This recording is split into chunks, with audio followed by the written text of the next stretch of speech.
Nsuubire muli bulungi. Nga bulijjo buli Monday tubaako kye tubaleetera ku channel yaffe eno, ate ku gundi yasembayo nabagamba nti nja kuba mbabuulira otya bw'oyinza okutandika okumininga bitcoin oba bitcoin vault, kuba saawa zino kye kintu kyokka kisigadde nga kikola ssente mu kaseera kano aka covid. So kati ngenda basomesa otya bw'oyinza otandika, naye ate sigenda kubasomesa kutandika kintu kye mutamanyi gye kyatandikira. So kati ngenda kubanga mbalaga ena presentation eno gye ngenda obbalaga musobole okumanya wa gye kyatandikira era okikola otya. Kati kye kino kye ngezaako okubalaga essaawa zino, nga kampani gye tugenda okuba nga bwemulaba screen yange, kampani eno gye tugenda okuba nga tusaako essira y'emu ku kampani ezimininga bitcoin oba ezibadde zimininga okuva gye yatandikira paka kati weeri, nga bagiyita Mining City. Mining City ye kampani nze gye nkozesa okumininga cryptocurrency zino, nenziramu nenzitunda nenfunamu ssente. Naye nga kyenjagala osooka okukakasa nti siri mukugu mu bya nsimbi, nti oba nsobola okwadvisinga oba ku by'emisolo oba nti ndi mukugu mu ssente zino ez'okumutimbagano. Siri mukugu mu byo, naye amagezi gengezaako okusharinga nammwe ge gano aga bulijjo nange ge mbadde njiga nga nva ku bantu abalala oba nga mbisakinga ku internet nga naawe bw'obadde oresakinga n'ogwa ku eno video. Kati ge magezi ako just experience na biki bye mbadde nzija mpitamu nakubanga mpuliriza abalala, kuba nga Dr. Wayne Dyer bwe yagamba nti mu Luganda simanyi bwe mba nkibavuunulira, naye the highest form of ignorance is when you reject something you don't know anything about. So nze nabeera open mind nemanya nti sijja kugaana kintu oba sijja kiwakanya nti sikimanyi, nti oba kya bufere oba kyaki nga sirina kyenkimanyiiko. Nengenda mu maaso nenjagala okiyiga era okukakkana ge magezi gano kati gengezaako okusharinga nammwe. Naawe njagala obeere open minded, oleme biyita bya kifere nga tetoyina kyomanyi, kuba it shows you are in the highest form of being an ignorant person. Kyesaagala kuyita, naye if you do that obeera kyoyolesezza. Kati waliwo omwami gwe bayita bamuyita ani yawandiika akatabo ka Rich Dad Poor Dad, ndabika mwerabidde amannya, naye nga yamala n'awandiika akatabo akalala akalaga ennyingiza ya ssente, nti omuntu ssente obeera oziyingiza otya. Era mu nkola eno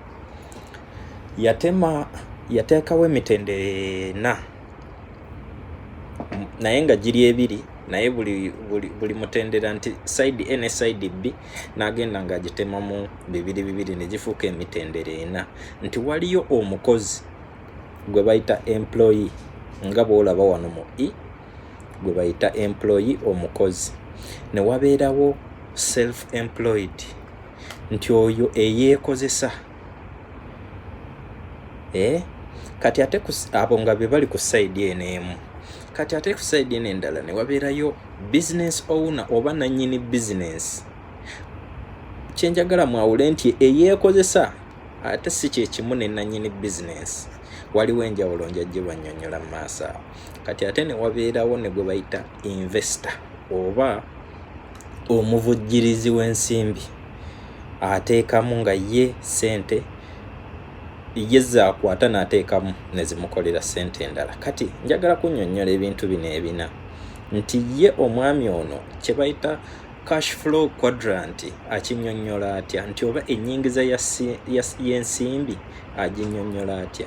Agamba nti employee oba omukozesebwa ye aliwo kuddira budde bwe oba time gyalina nagi exchanging for cash. Kiba kitegeeza bamusasula musaala kusinziira ku time gyakola ki gyamala nga akola. Obudde bw'oteekamu kwe batandikira okukola ki okusasula. Okiraba nti obudde bw'omala kye basinziirako kusasula, ate ng'era kye kimu naani n'omuntu eyeekozesa. Nti bw'oba self-employed kaŋŋamba oli dentist, olina kagundiko wakaggulawo awo, olina ebyuma, olina ki, era naawe ogenda kuba nti okozesa obudde bwe bumu, obudde bw'omala ng'oli ku mulimu gwo, era yennyingiza nti you exchange your time for money.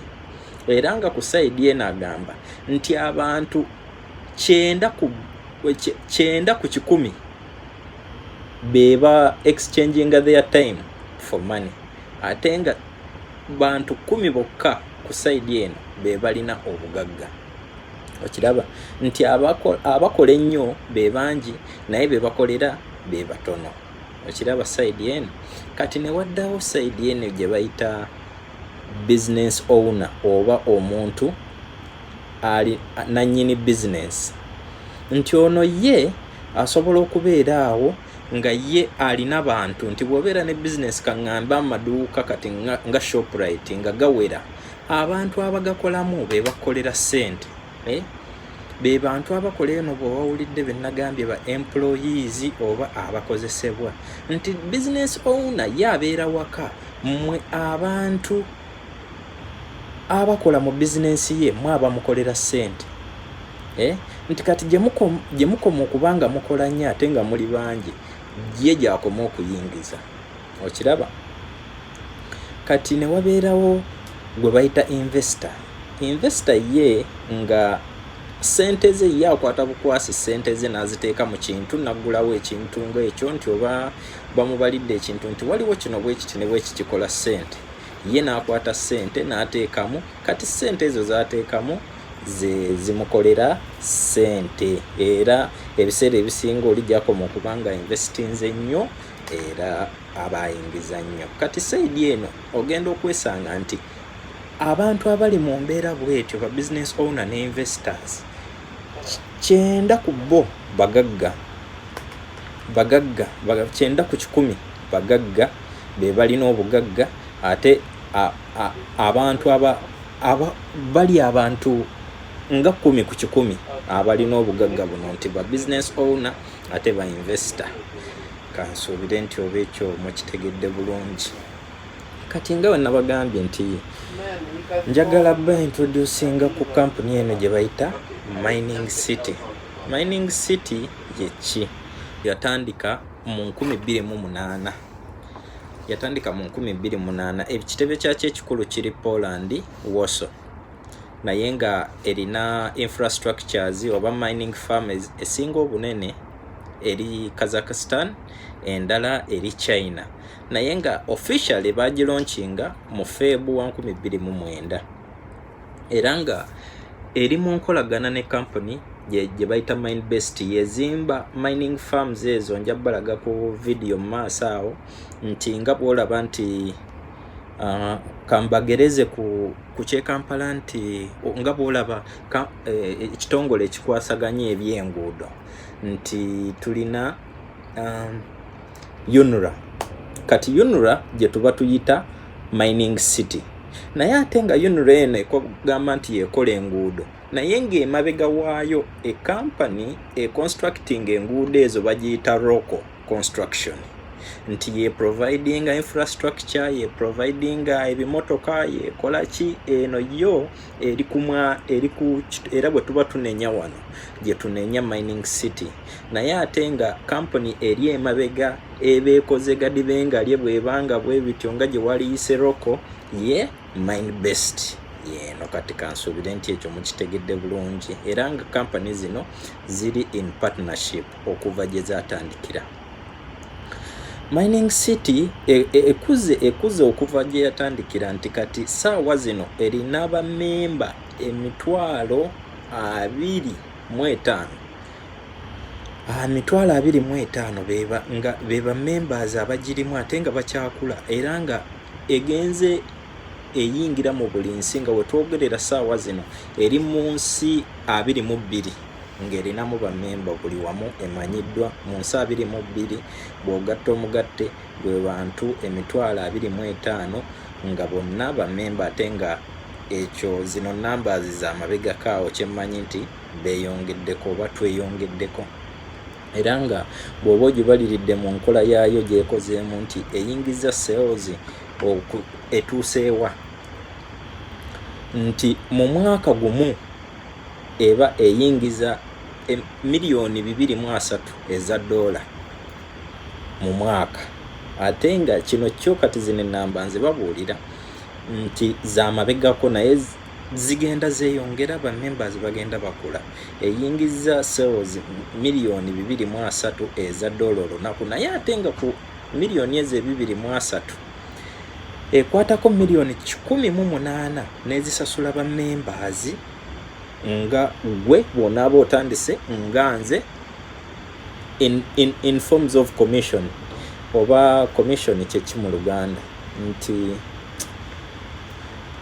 simanyi wemba nkinyonyola naye commissions nti obusiimo in forms of obusiimo nti ba members okusinziira ku kiki baba bakola mu gundi omwo na olina rolo ki company eno egenda esasula ba members naye nga okusingira ddala ffe ba member etusasula okuba nti tulinga advertising agents eyeno company kuba eno company tesasula adverts ku CNN toligisanga ku YouTube pop-up adverts nti olabye Mining City oba ku Facebook nti etaddeyo advert kati buno obusiimo miliyoni 18 ezisasula bantu nganze right now kikyenkola essaawa zino naawe kennyini bw'onaaba otandise n'obaako gw'obuulira company eno ezo ssente zonna ekusasula mu busiimo era nja kukulaga mu maaso awo ekusasula etya emanye etya nti olina omulimu gw'ogikolera kati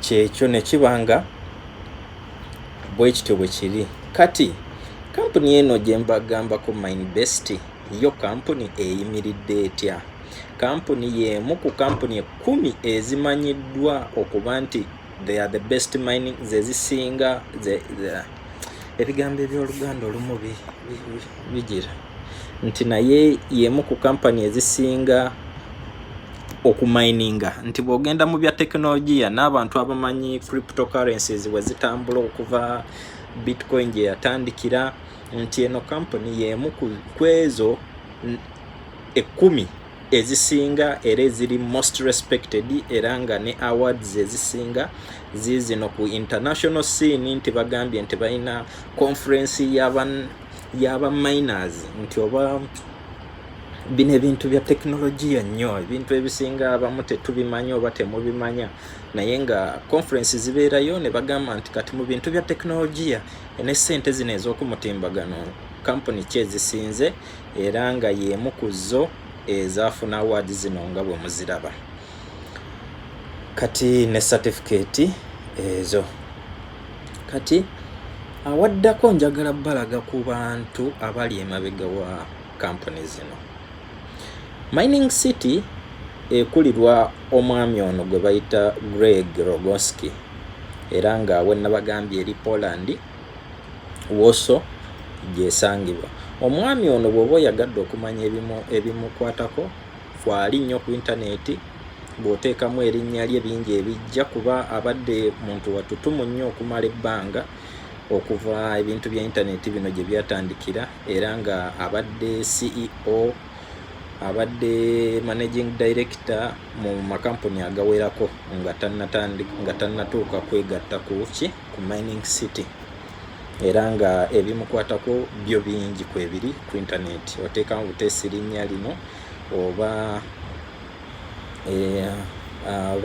Mining City ojja kumanya ebimukwatako kati ate Minebest gye nabagambye ya mwami ekulirwa eyal eri erinnya eddala simanyi bwe ngenda dyogera naye nga lyeryo, simanyi dipronouncing naye nga lyerino muliraba ku screen, era nga naye bw'obuyagala nnyo okumanya ebimukwatako era naye bingi ebimukwatako, naye nga kyemmanyi ku ye nti abadde musajja wa mu inventor. Inventor ye muki? Ye muntu atondawo ekintu, era ng'omwami ono mu bintu ebyokutondawo ekintu yalina rekodi ey'okuba nti yalina emmotoka ekyasinza obutono naye ate nga y'amasannyalaze, the smallest electric car gye yagikola omwami ono, era ng'alina n'essimu gye yakola ye kennyini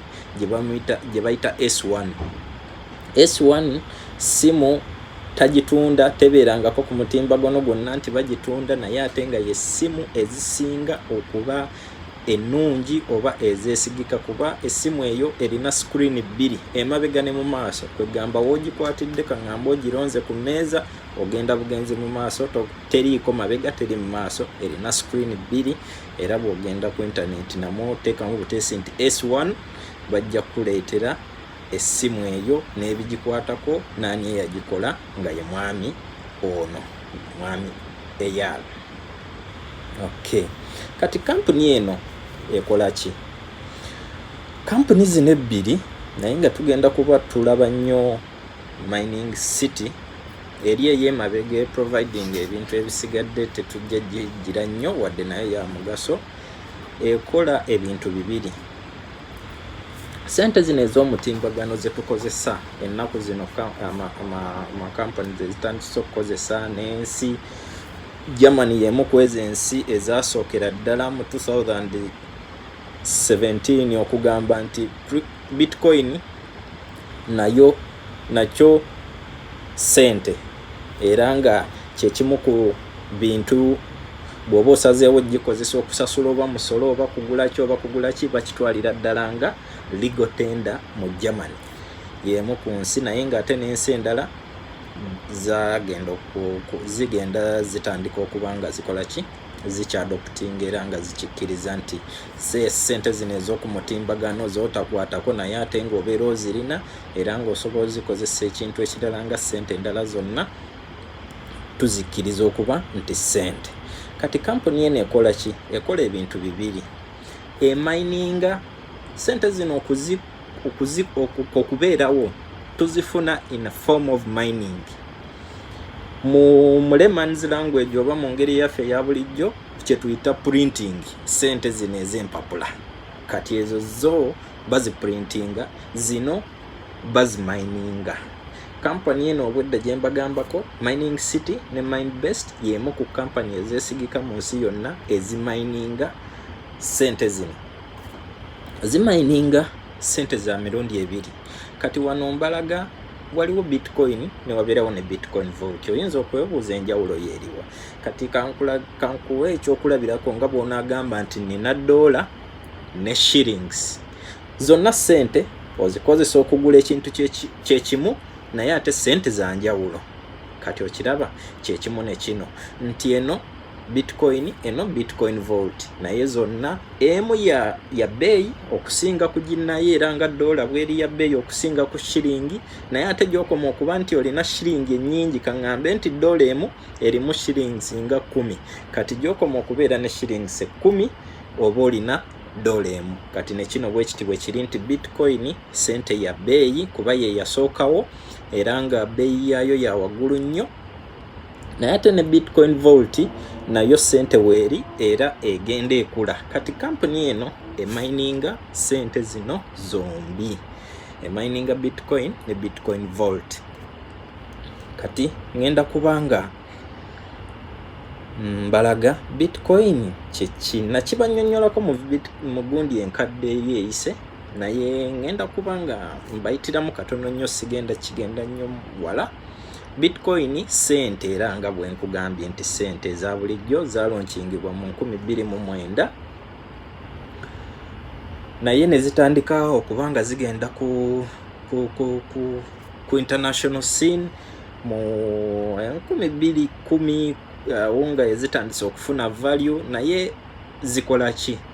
zino sente zikola ekintu ekirala kyonna era nga bwe mbagambye dola yo kyekola, shilling kyekola nti osobola ozispendinga, osobola ozisavinga, osobola ozistowalinga ziringa ozistowalinga mu kale ozitereka nezikula nga bw'onaagamba nti kangula ettaka lyange eryo. Abantu tukikozesa nnyo nti omwontereseemu ssente. Okiraba agula ettaka awo nga talina kyagenda likozesa naye ng'atereseemu ki ssente. Kati ssente zino nazo osobola oziterekamu ssente nti gye zaatandikira mu 2009 value yaayo yali ntono era nja kuba mbibalaga mu maaso awo, naye kati omuntu eyazigula mu kaseera ako saawa zino bw'aba agenda zitunda value yaayo ya waggulu nnyo era aba yaterekamu ssente. Ate nga zikola ekintu kyekimu nti osobola ozikozesa okusasula amabanja, osobola ozikozesa okugula ekintu, naye enjawulo kye zirina ku zino fiat currency oba ssente ez'empapula kwe kuba nti zo tezikwatibwako. Oziraba ozikozesa kyoyagala naye tozikwatako, tosobola zikwatako mu ngalo nga bw'olaba. Era kyekimu nga bw'onaabeera ne sente zo mu Centenary Bank, mu Crane Bank oba wa naye ne bakuwa ka kaadi aka Visa nti bw'oba ogenze mu supermarket ezo ezikozesa kaadi ng'ezo nti osobola okugyayo ka kaadi ko n'osasula naye nga ssente tozikutteeko naye ng'ozirina ku kaadi okwo. Kati kyekimu ne kino nti ssente zino ziri entirely online za internet za ku mutimbagano kwokka, naye ate ng'osobola ozikozesa ekintu ekirala kyonna. Naye ssente zino baazikola mu ngeri nti wajja kubaayo supply yaazo ya miliyoni 21 bitcoin 21 ze ziribeerayo, ze ziri miningibwa. Kampuni eno ze sobola okumininga ne kampuni endala zonna ezimininga, that's what they will mine. Okiraba? Ate kati okuva gye zaatandikira mu 2009 right now wetwogerera mu kaseera kano miliyoni 18 n'obutundu 3 zezo akaminingibwa already ze ziri mu bantu nti nze zennina n'omulala zaalinako bw'oba ozigasse miliyoni 18 ze ziri mu circulation. Nga bwe nakugamba nti banka ya Uganda ya printinga biliyoni 2 naye biliyoni 1 n'ekitundu ziri mu circulation, mu reserve erinayo biliyoni meka 5. Kati kyekyo bwe kityo nti biliyoni 18 n'obutundu 3 miliyoni 18.3 ze ziri already in circulation. Kati endala ze zikyali mu mining blocks era nga kijja zitwalira era nga kitwalira emirugundi obutikitiki 4 obutikitiki beki dakiika 4 nti buli dakiika 10 wabeerawo omugatte gwa bitcoins zino ezigenda ziminingibwa. Kiraba? Kati kampulage engeri bitcoin eno gyezze ekulamu. Kati sente zino ze natadde kuno ziri mu rand nga bw'olaba R kiba kitegeeza nti randi emu randi 18 randi esingako ku sente ez'ewaffe value kina yagadde nkozese kuba nti bwe nteekawo ez'ewaffe gundi ebeera ya waggulu nnyo. Bwe naalitadde randi emu mba nina tteekawo 10,000 so njagadde balaga kino. Bitcoin gye yatandikira mu 2009 paka 2020 nga bwe tuli kati gyakabeera emyaka meka 11 nga bitcoin bweri. Naye mu 2009 yali terina value wadde nga bw'olaba wano nti terina value, erina zero value. Mu 2010 nebanga etuuse ku dola ku butundutundu 7 nekigitwalira wano okiraba nti 2012 yatuuka 2013 yatuuka ku $100 yatuuka ku $100 myaka ena 1 2 3 4 nebanga etuuse ku $100 myaka ena Bitcoin eno okuba nti ezze ekula mu value okutuuka ku $100 mu 2012 naye kati wetwogerera 2022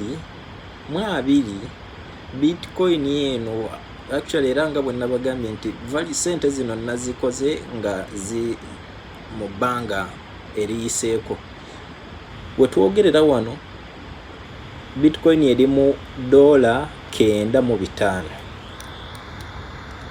eri mu $9.5 akadola kati kyenabagambye nti omuntu eyagigula emabega wano bw'abanga Bitcoin emu yali ku ezo sente n'abanga agitunze wano nga bwe mugula amataka n'obeera nalyo emyaka n'emyaka n'abanga agitundidde ku value eno olowooza aba mu sente mmeka wetwogerera kati naye kano akantu ke ntaddewo nti Bitcoin kyagitwalira emyaka eno okuva we yatandikira okutuuka ku $100 njagala muketegereze nnyo kuba ngenda kuddamu nkabalage mu maaso eyo lwaki nkataddeko nnyo essira kati Bitcoin eno nga bwe mbagambye nti ensi nyingi ezigenda zijja adoptinga as a legal tender era nga zikikkiriza nti oli bw'aba akusasuza mu Bitcoin oba tokyabanja era naawe alina kyotunda oli bw'akuwa mu Bitcoin oba tobanja yaba akubanja kwegamba tulaba wano eno ATM eri South Africa Johannesburg ya Bitcoin nti bw'oba ne Bitcoin zo ku simu yo osobola okuwithdrawing into South African rand oba nojjayo sente ezaddala ez'empapula ne zino sente zaddala naye kyetukozesa nti lwakubaze tuzze tulaba ez'empapula so tuzitwale nti zezaddala eno eri South Africa eno eri London nga buno bwemulaba bu public toilets bwe tulina mu Kampala okubeera abakyala bamaama babakola ennyo n'obwana bwabwe awo nti ogenda okweyamba n'osasulayo 1,000 oba 1,500 kati eno public toilet eri mu kibuga London wakati naye ne Bitcoin bw'oba ozirina ku simu yo osikaninga busikaninza awo n'ekuggulira eno Pick and Pay y'emu ku group of companies eziri ye South Africa era nga bw'olaba Shoprite era nayo ye South Africa naye lwakuba eno Pick and Pay tetugirina maduuka mangi nnyo ate manene nagaggadde nti nago bw'oba ogenzeyo okushopinga bakkiriza n'osasula mu Bitcoin.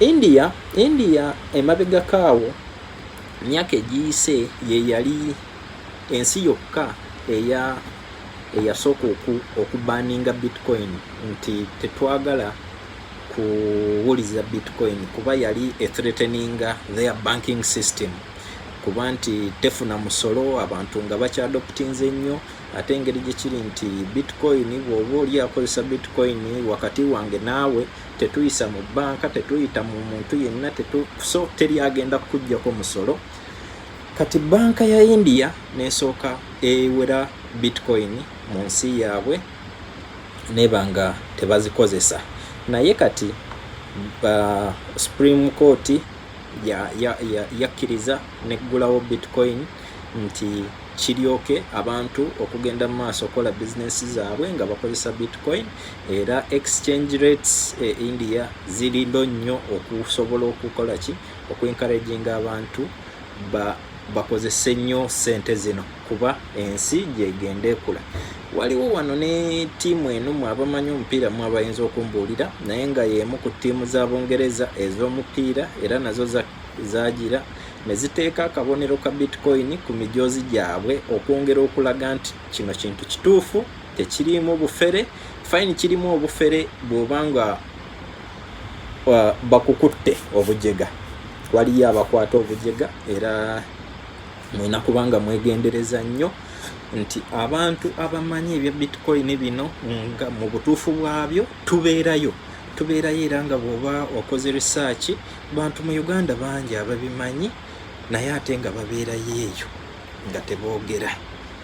Kale kino njagadde kubalaga nti kye tulimu si kya bufere, kya nsi yonna, buli omu akyadoputinze, ensi zigenda zikyadoputinga, abagagga b'amaanyi be muwulira mu mannya bagenda babyogerako buli kaseera.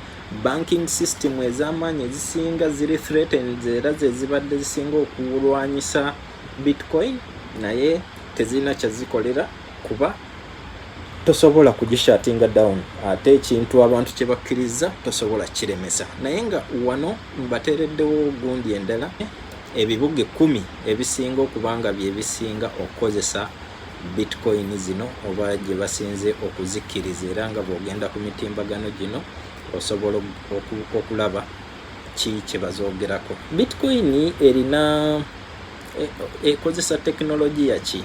Tekinologiya gwekozesa sigenda mugendamu kati, naye nga bamuyita blockchain. Blockchain yezimu ku tekinologiya omupya ensi zonna bwe zitandise okukozesa, ne bwe kiba nti si bya mu internet, si bya mugundi mukka mu kukola sente zino, naye tekinologiya ono akozesebwa ensi ez'enjawulo oluusi okulwanyisa enguzi, nti oli bw'aba asazeewo okusasula ekintu nti sente ezo tezirina walala we ziraga, kompyuta ezirondoola neraga nti kyasasulidde kyekyo era kimuweereddwa oba weeba service. Naye nga tekinologiya ono bw'oba oyagala okumanya ebimukwatako bamuyita blockchain,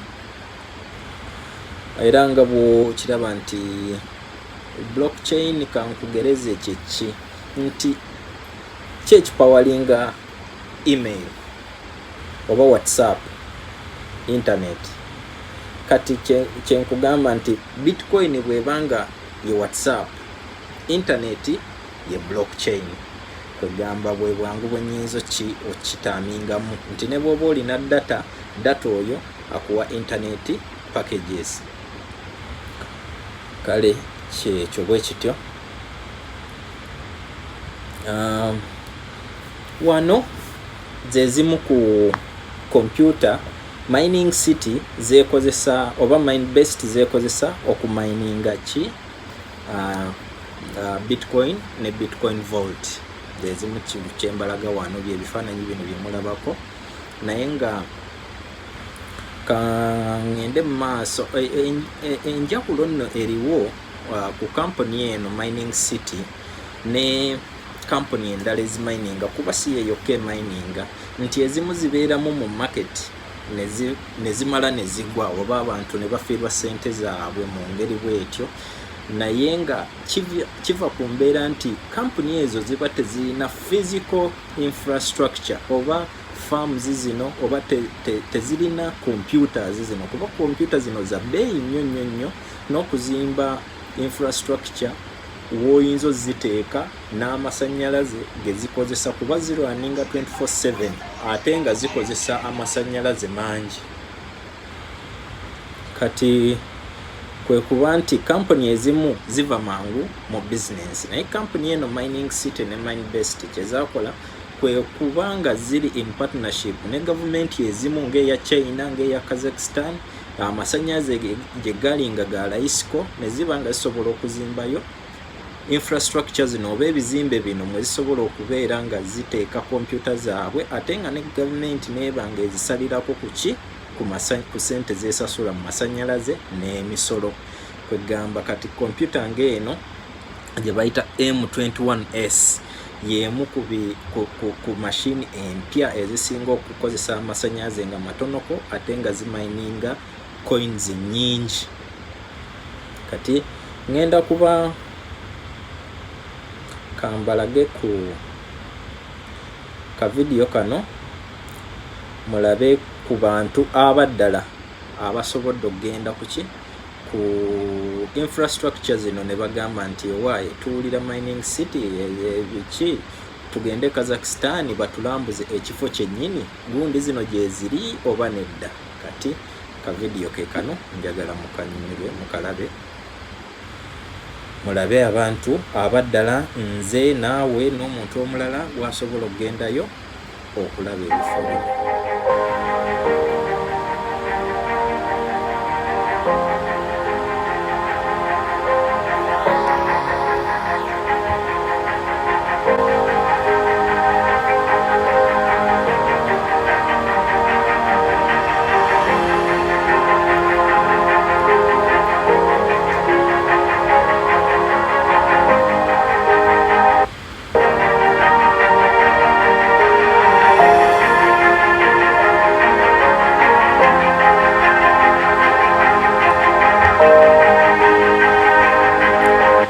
bano nno omu ku bantu bano be mulaba era ono omwami gwe bayita Lonwabo Fololo, omu ku bantu abasookera ddala nga kampani eno yakatandika mu South Africa, era y'omu ku bagagga abazibu ennyo abasinze okufuna mu kintu kino. Naye ate alina videos nnyingi ezisomesa ku ngeri gy'oyinza otandika n'okwekulaakulanyamu.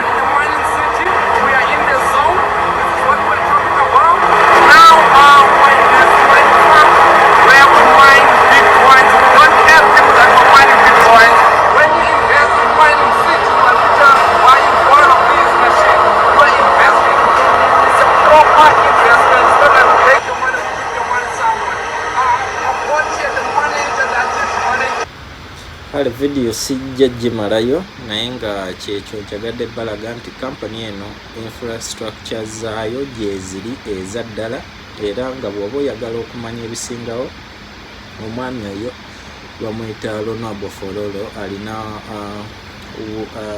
YouTube channel, ojja kuba mugiraba ku YouTube bw'oba oyagala okumanya ebisingawo n'engeri okusomesa mu ngeri eri detailed n'okusinga nze kino kyenkola essaawa zino. So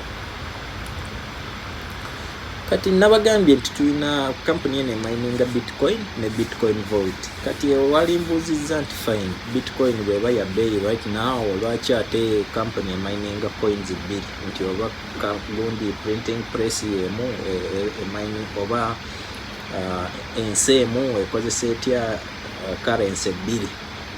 Kyekyo kyewali baddombuuza, naye kankikuddemu wano nti kampani eno emininga Bitcoin ne Bitcoin Vault. Kati Bitcoin Vault wali mbuuzizza eyawukana etya ne Bitcoin, nti Bitcoin Vault terina kyeyawukana na Bitcoin, terina kyeyawukana na Bitcoin, era ekola ekintu kyekimu, ogisasuza, ogispendinga, ogitereka, era nayo ogifuna mu ngeri ya mining, era nayo efunibwa mu ngeri ya mining. Naye nga bwe nabagambye nti Bitcoin we yatandikira 2009 paka kati sente ezisinga okubanga nyingi ziri mu saturation okusinga ezisigaddeyo, nti ku miliyoni 21 eziribeera mu circulation eziri miningibwa already 18.3 it's out. Kwegamba zigenze zikola ki, ziggwayo. Abo abazisookamu be basinze okukola ki, ozifunamu. Okiraba, be basinze ozifunamu. Kati eno Bitcoin Vault sente mpya batandika ogimininga mu 2019, December wa 2019, naye egenze ekula mu value, era nayo ekola ekintu kyekimu, nti ate obulungi bwayo kyesinga ku Bitcoin nti bagyongeramu ebirungo bingi okusinga ku Bitcoin, nti eri enkozesa yaayo nyangu nnyo, nyangu nnyo, nti olina wooli, olina wallet oyagala sente nkuweereze mu Bitcoin Vault nga nzikuweereza, ng'ozitunda ng'ojjayo kashi, oba ng'ozikozesa oziweereza omulala ng'obaako kyogula. Ekyo kyekimu ne Bitcoin kyekola. Kati waliwo n'okubanga eri so flexible ate nyangu, nti tetwala nnyo budde. Okiraba nti bw'oba nga bino ebyokuweereza sente, nti ngenda kuweereza sente ng'oli Kampala, ngende mu Western Union oba kigenda kutwalira ebbanga oba okumpi essaawa nga sente ezo tezina reflectinga mu system e Kampala okuva wano wendi. Naye zino sente nyangu nnyo, tezitwala budde, ate era kyekimu neki ne Bitcoin. Kati kye bayongerako ku Bitcoin Vault okusinga Bitcoin ye security. Security waliwo long term store of value kyekisinga obulungi, ngenda kibanyonyola nga mumaze okubanyonyola ku kye bayita security. Nti security ekitali ku Bitcoin nti bw'obanga oweereza Bitcoin ku account enfu oba mu wallet y'omuntu enfu oba ng'omisinzeemu, kikutwa tolina ngeri yonna gy'oyinza komyawo ssente ezo. Kiringa nze kumpeereza kuba nti ompeereza ssente naye n'oziweereza ku akawunti endala ey'omuntu, oba oliawo oba ofunye details z'omuntu oyo musobola okwogera n'addamu n'azikuweereza, oba n'ozifuna, oba n'obuulira banka n'ebaako kyekola oba ki. Naye bitcoin nti bw'oba oziweereza ku akawunti enfu ziba zigenze, ozifiiriddwa nga tokyazzeemu kuzifuna, so olina kuba extra careful. Kati Bitcoin Vault kye yakola yayongerako security nti balina phase 3 gye bakonfirming nti ddala ssente zino ziweereza, gwaziweereza eno ya akawunti entuufu kwoziweereza. Kati ebintu ebyo bamala obikonfaminga nti ddala byonna obizzeemu ye yenze era yo akawunti yange era ssente zigenda ku akawunti bweti, kikutwalira essaawa 24 nga gundi eyo bajja kyekeneenya account transaction ezo bazekeneenya, oba naawe okuwa obudde okukyusa your mind oba okulaba nti fine oba omuntu yagwa oba yandibadde mukyalawo oba mwanawo oba ani yonna n'agwa ku password zo nga buli kimu obadde okiyalinga naye n'abikola byonna, naye ng'ate gwe kennyini nnyanyini akawunti eyo tokimanyi nti bakuwa essaawa endala 24 okubanga osobola okukola ki okukansolinga transaction eyo nga tebannagikonfaminga nti egende mu maaso, ekintu ekitali ku Bitcoin. So Bitcoin Vault nebanga yakyongerako ekyo nti bakonfaminga mu mitendera 3 naye ate bakuwa ne time to either confirm it by not cancelling the transaction oba okugikansolinga bw'obanga siggwe abadde agikozesezza oba nga babadde bakubyeko ssente ezo nti oba okyalina omukisa okuzizza. Kati ekisinga obulungi n'obukulu kye kino ekya long term store of value. Long term store of value kye kiri kinabadde mbannyonnyolako ku Bitcoin nti gye yatandikira yali terina value, naye right now wetwogerera erina value eri mu $1 kumpi $1,000. Kati Bitcoin Vault value yaayo eri etya? Value yaayo eri etya? Mujjukira kye nabagambyeko wali nti Bitcoin yatandika era mu myaka 4 neba nga etuusiza ku gundi 10. Kati weewano kyekino kyenziramu bbalaga era kye nabagambye nti ngenda kissaako essira kyekino nti kati ate yo Bitcoin Vault sibagambye nti yatandika mu December 2019. Kati balaawo tuli mu mwezi ki? Tuli mu July, naye nga eno gundi we nagikoledde kambalagire ddala ku kya Bitcoin era nga we yatuukira ddala kyagitwalira emyaka 4 okudoweza $1,000. Eno Bitcoin Vault kigitwalidde ebbanga ki? December ono mulaba, January, Feb, March, April. Nti yatandika mu December ng'erina value ya $1, mwezi gumu 2, 3, 4, 5 ewezeza $100. Naye eno yakyagitwalira emyaka 4 okuweza value y'emu $100. Gyendaga mulabayo mungoberere bulungi kuba kiba kitegeeza eno yo ate eno currency sente kweta gundi rate kwetambulira ekubisizza mu Bitcoin emirundi sigimanyi gwawa abalaawo gwe yali baddambaliramu olabe nti saawa zino eri wenjogerera by the way eri mu $3 n'okugwamu 3.5 awo right now wenjogerera olunaku olwaleero eri mu $3.5. naye nga video eno wenyagadde okukomparingira kwe kuba nti dola 10 yagiweza ddi mu myezi 1 2 3 4 5 kati gwe atandise ogigula kati olowooza mu Desemba wenaatuukira mu Desemba omwaka guno nga guggwako bwebanga mu myezi 3 eri mu dola myezi 5 yaweza dola 10 saawa zino eri mu dola 3 omwezi omwaka wegunagwerako enaabeera mu value ki ejja kuba mu 10 plus kiraba ejja kuba mu 10 plus era ng'oyagala okulaba saawa zino eri ku ssente mmeka ne wenjogeera eyinza okuba yeeyongeddeko website zino n'endala gye ziri naye zino zensobodde okuteeka wano osobola ozigendako n'olaba Bitcoin Vault eri ku ssente mmeka right now.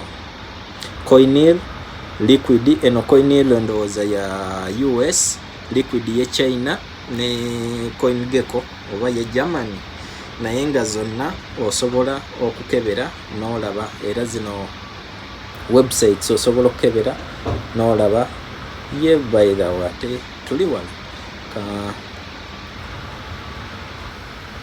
Coinil yenyangu yekozesa ye BTC yeno BTC V ndowooza okiraba saawa zino BTC V eri ku dola 356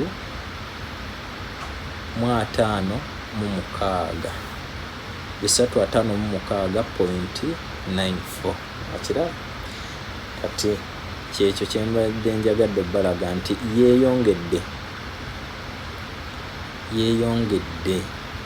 eri ku dola 3.6 kati gwe olowooza wenaatuukira mu Desemba enaabeera ku ssente mmeka ejja kuba yeeyongedde nga value yayo y'amaanyi era kati gwe omuntu aba agitandise n'ogamba nti fine ekya Bitcoin kyaliwo ne kindeka saakimanya oba kale fine abakimanya bajja ne batubba naye kati ekituufu kikino nkirabye era njagala kutandika nange kubaako kyenkola ki kyeneekolera kati ze zino kye bayita packages nti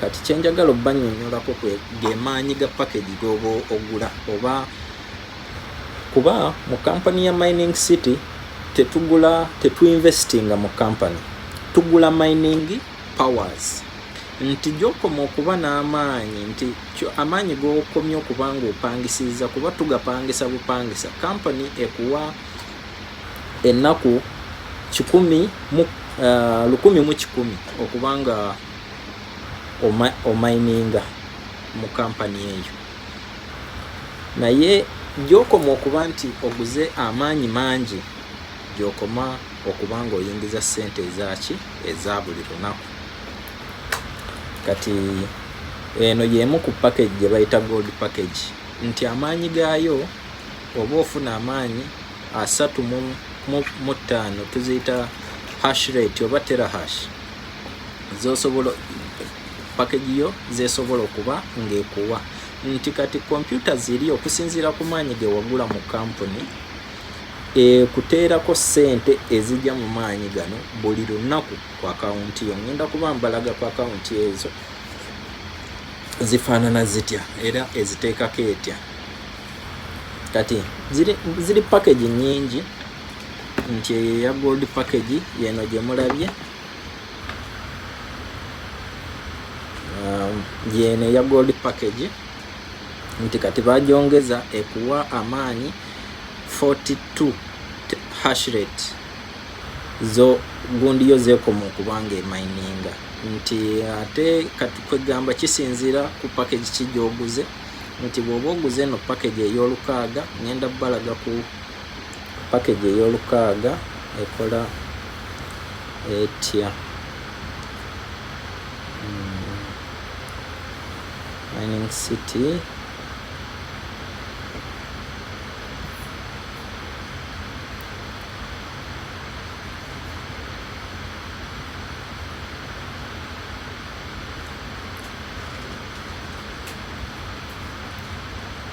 my wallet.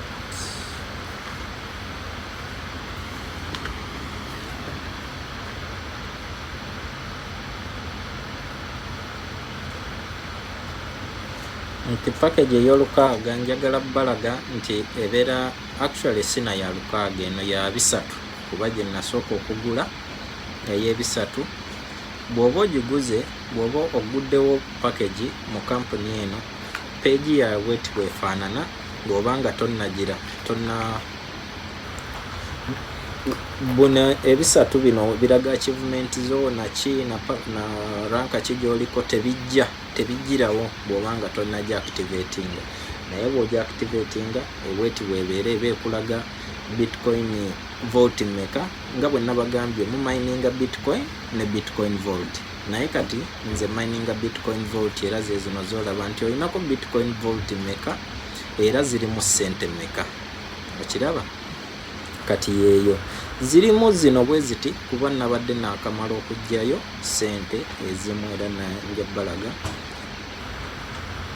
nti kati akawunti yo kuba nasooka na ya bisatu naye nendaba nga terina nnyo mugaso, tesobola kugasa nnyo, naye nga akawunti eyo ey'ebisatu ekola etya bweti bwetandika okukola nti olunaku eyinza okuwa $2 nga nti ku mining day bweziti bitcoin vault era ziri mu $, bweziti 2.3 2.4 2.3 bwebityo ne bikyukakyuka.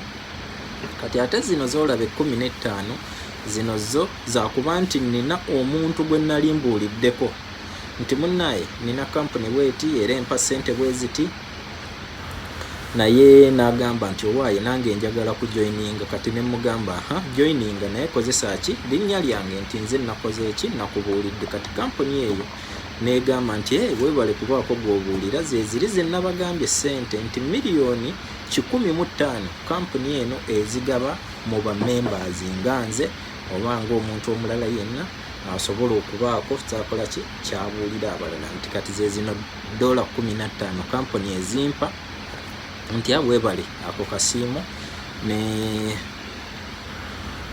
ne banga ezongereza kuzeki kuze nina okubanga nfuna. Kati era zezo zolaba nti buli lunaku leera luna 3 yateerayo sente bweziti, yona 3 luno lumu neteekayo bweziti. Kati zino ze mulabe 15 zeziri zemba nnyonnyodde buli lunaku sente zigendako ku akawunti yo. Kati gwe balamu nti $1 eri ku sente meke Uganda nti kati eno package ya bisatu naye bwebanga empa $2, 2, 3, 4 meka. Kati zino zolaba wano ze withdraw nti bwe natuuka ku zino sente ningamba waayi kanzijeyokko nange nali nongezesa kuba nali nakatandika nenjagala ngezese sente zino kituufu nsobola ozijjayo nsobola oziteeka mu sente eza bulijjo nenzisipendingako kwegamba kwe kugezesa okwo. Era mu kugezesa olaba wano withdraw $115 nenzijjayo era zino bitcoin vault ne zibanga zisaliddwako ku akaunti yange. Kati ate netandika buto nejjanga era okuva yatandika ddi nga 7. Kati balanga 7 ogw'omusanvu guno nti nali ku 0 nali nzizeemu buto ate ng'eno ya bisatu ya bisatu. Kati nebanga etaddeko zino neteekako $4 ne $3 kati leero meka leero 13 jozaadde 12 zino ze yasembye oteekako era bw'obwalamu awo ziri ennaku meka 1 2 3 4 5 6 mu nnaku 6 nembanga ninako $9 meka 9 kumpi 10 ekiraba nti ninako $10. Kati eno yo gundi ey'ebisatu ogiraba ya bisatu kuba nagira nasooka nengula ey'ebisatu nengula ne package endala ey'ebisatu naye ey'ebisatu empya tenatandika kukola ki kukola tenatandika kukola kuba bwogula plan kigitwalira ennaku 10 okutandika plan eyo okutandika okukola ki okumininga. nti kati eno ey'ebisatu endala ey'okubiri egenda tutandika okumayininga nga mmeka nga 15 ogw'omusanvu leero 13 so mu nnaku 2 nayo ejja kuba yeegatta ku eno eyatandika okumayininga nga 18 kati ezo sente zembalaze zembeera nfuna buli lunaku nti $1 2 oba 2 n'ezigwamu zedabolinge nti kulwokuba kati nina amaanyi ga akawunti 2 ez'ebisatu oba akawunti emu ey'olukaaga.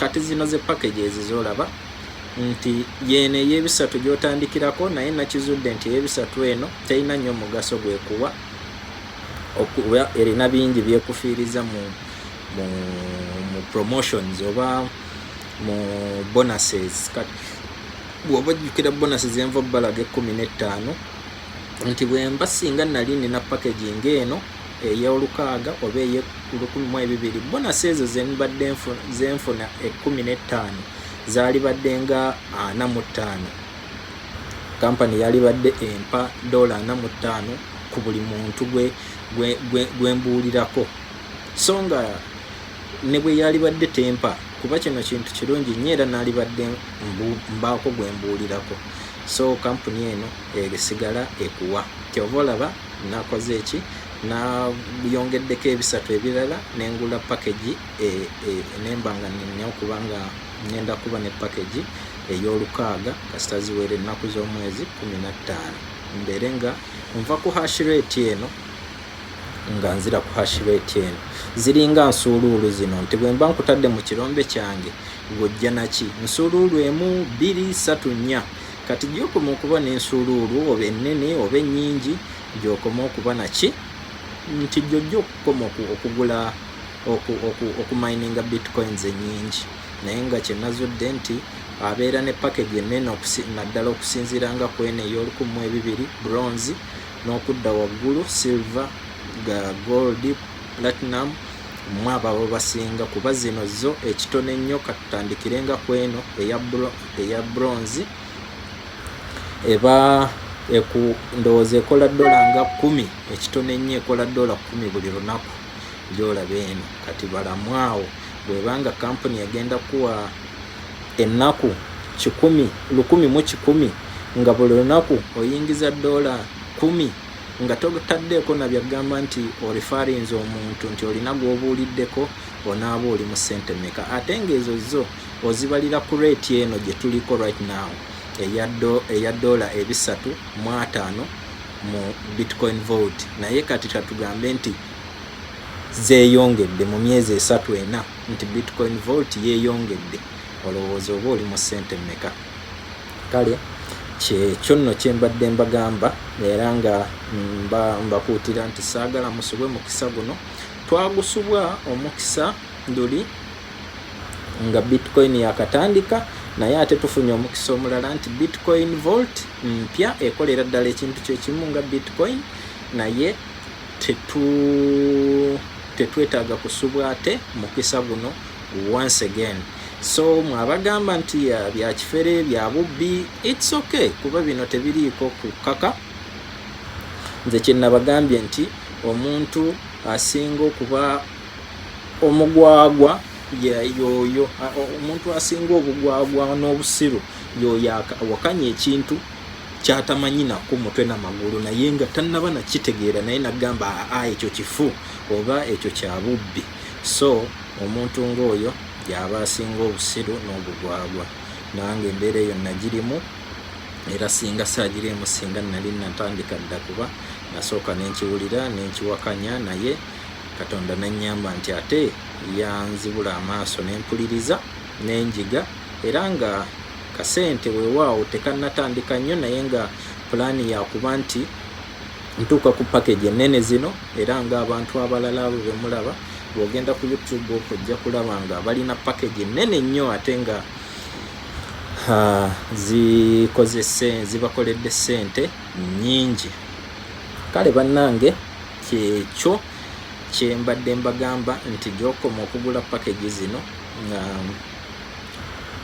gy'okoma okugula package ennene gy'okuba nti ojja kukola ki nti ojja kufunamu. Kati kisinziira oyagala obuzibu bw'olina mu ssente bwenkanawa. Gwe bw'oba ogamba nti nze munnaaye nze sirina bantu, sirina muntu gwe nnyinza kugamba nti kuba bino si bya piramidi, kale kirabika ng'ekya piramidi naye si bya piramidi. Ebya piramidi byebyo ebyali e Kampala ebyokubba, ate bw'oba toleese muntu ate tebakusasula, ate simanyi bw'oba tolifaalinze bantu basatu ate tebakusasula, ate simanyi mujoininge mugula akawunti emu.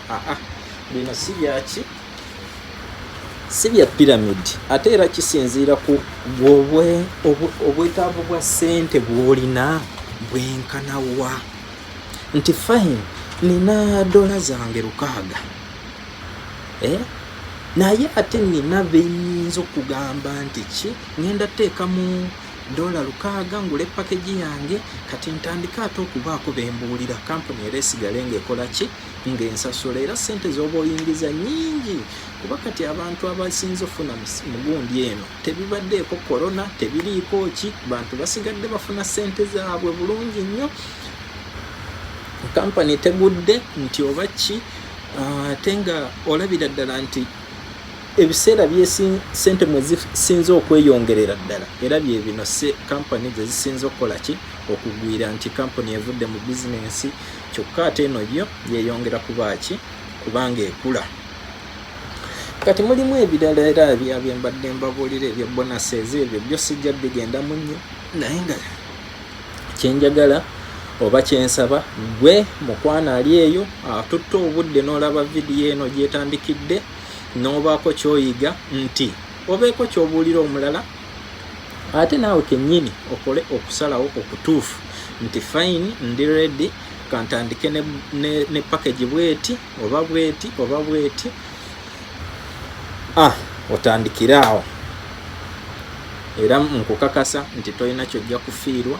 Era kyobola mbadde nga okuva lwe nayiga ekintu kino mbadde nzija nkiteeka ku goki mpostinga ku Facebook yange konze nina olugendo luno lwentandiseeko lwenjize lwemmanyi nti lugenda kuba bulungi, naye njagalayo abantu bemba ntambula nabo tugende mu maaso eyo tulyesiima tulyogera tulinyumya emboozi nga ssente tuzikoze eki tuzifunye. Kale bannange kyekyo musalewo okusalawo okutuufu, era aba afunye obudde n'ogamba nti fine njagala pito nyambeko ntandika ntya ntandikirawa, nja kuwa linki kuba tosobola kgenda ku website ya Mining City directly n'oggulawo account nga tolinaako muntu akuyingizaayo oba tolina linki ya muntu gy'okozesezza, tebakukkiriza. Kati ebisigadde ebyansasulawa nsasula ntya, ebyo byonna tujja bikola nga omaze kola ki kuyiga, nga naawe kennyini kyoyingiramu okimanyi, kuba saagala oyingire mu kintu nga tokitegedde bulungi, kuba the main reason kyakuba nti kikoledde kitya ssente, era bw'oba otegedde engeri gye kikoleramu ssente muganda wo kojjaawo sengaawo ogenda kimunyonnyola otya naye asobole okuyingira afune ssente ate naawe obeeko kyofuna ekisingako awo.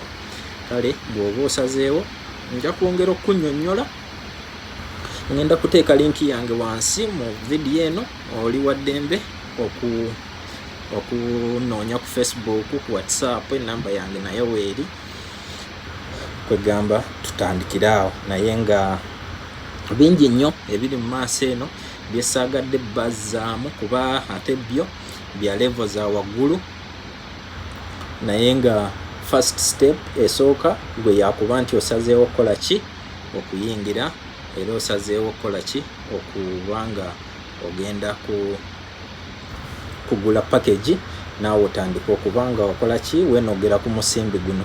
Era kyemmanyi nti tujja gunoga obudde bukyali, ssente zino okuva we zaatandikibwa okumayiningibwa tezinnatwala bbanga ddene, so buli luvannyuma lwa myezi 6 zisalikako, naye era nazo zigenda kuba miliyoni 21 ezijja okumayiningibwa entoto, naye nga tezinnatuukako we zaabadde, ate nga vali kwezikulira yawaggulu nnyo. So kyemmanyi obudde tubulina obumayininga coins zino ate nga zeeyongera, ate nga ne bwe ziba kati nti oba oyo fayini nga bw'olabye nange najjayo 150 saagambye nti ate kanzirinde zikule, kuba olina obwetaavu bwa ssente ozijjayo n'ozikozesa. So kyekyo, oba oyagadde kuzitereka nti kanzitereke zikule fine, era osobola okubaako z'otereka, oba osobola n'okugulawo akawunti eziwerako nti eno akawunti yo sigikwatako, eno ye akawunti gyenja okuba nga nkozesaako buli kaseera. So kiri gy'oli, naye nga kyekyo bwe kityo. So mwebale bannange kubanga mubaddewo akaseera konna. Kansuubire nti Mukama abakuuma, abagaidinge, mukole ensalawo entuufu, abankumire. Mwera.